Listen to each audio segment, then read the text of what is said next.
ప్రియురాలి కోసం కన్నతల్లి గుండెనే కోసిన కొడుకు. కాని ఆ నెత్తురోడుతున్న గుండె ఏముందో వింటే మీ కన్నీళ్లు ఆగవు. ఒక ఊర్లో ఓ తల్లి తన కొడుకును ప్రాణంగా చూసుకునేది.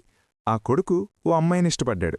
తన తల్లి ప్రేమ గురించి ప్రియురాలితో గొప్పగా చెప్పగా, నిజంగా మీ అమ్మకు నీమీద అంత ప్రేమే ఉంటే ఆమె గుండెను నాకు కానుకగా తీసుకురా అని అమ్మాయి షరతు పెట్టింది. ప్రేమమత్తులో గుడ్డివాడైన ఆ కొడుకు వెళ్ళి అడగ్గానే ఆ తల్లి ఏమాత్రం ఆలోచించకుండా నవ్వుతూ తన గుండెను తీసిచ్చింది. ఆ నెత్తురోడుతున్న గుండెను చేతిలో పట్టుకుని ప్రియురాలి కోసం పరుగున వెళుతున్న కొడుకు దారిలో రాయి తగిలి కిందపడ్డాడు. అప్పుడతని చేతిలో ఉన్న గుండెలోంచి ఒక మాట వినిపించింది. అయ్యో నాన్నా, దెబ్బ తగిలిందా?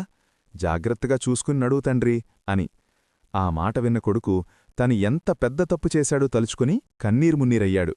నీతి: ఈ లోకంలో ఎలాంటి షరతులు స్వార్థం లేని ఒకే ఒక్క ప్రేమ అమ్మ ప్రేమ.